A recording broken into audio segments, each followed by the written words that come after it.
Un ami m'a offert un livre, Les jongleurs de mots, écrit par Patrice Delbourg, et j'ai découvert un passage sur un artiste malheureusement décédé, Pierre Rep. Alors c'est il y a quelques années, hein.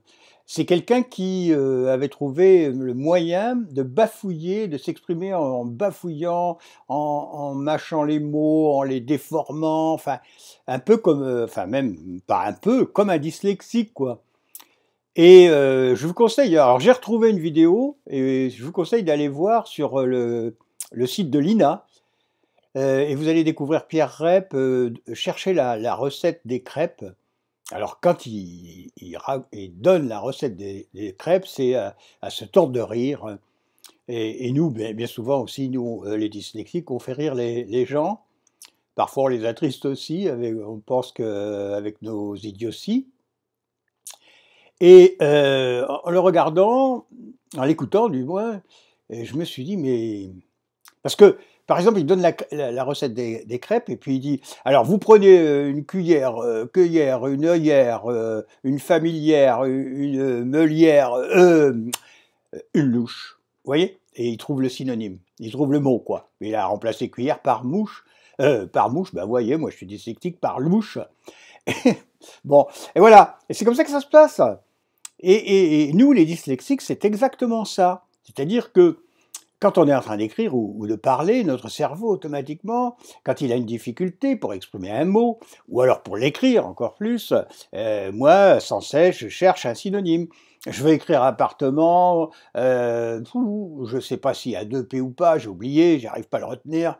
Eh bien, je cherche un mot pour le remplacer. Ah bah logis, logement, hein, pied-à-terre, pourquoi pas, hein, vous voyez, je trouve autre chose. Et donc, cette mécanique qu'on s'oblige à avoir pour pallier à notre dyslexie, c'est, j'en suis même convaincu que c'est ce qui développe notre créativité. On est obligé de trouver tout le temps des solutions. Et en ce qui me concerne, moi, je fais partie des créatifs vraiment, hein. Et pourquoi? Ben, c'est pas de ma grâce, c'est simplement la dyslexie qui m'a sans cesse obligé des zones de mon cerveau à chercher des idées pour pas paraître complètement idiot. Et tout ça pour vous dire que si vous avez un enfant dyslexique ou si vous-même êtes dyslexique, ben peut-être que vous pouvez vous appuyer sur ça pour en faire ben votre vie, quoi. Comme j'allais dire, c'est pas modeste, hein, mais comme je l'ai fait, moi j'ai toujours inventé mes jobs, créé des trucs, parce que mon imagination fonctionne encore à plein régime, et même à mon âge.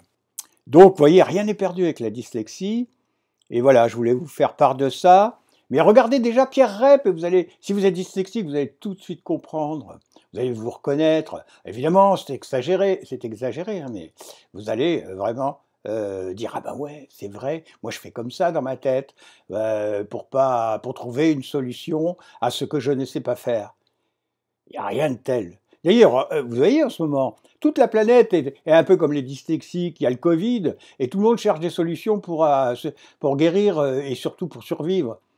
Et c'est obligé là, on ne peut pas faire autrement, il faut trouver de nouvelles idées.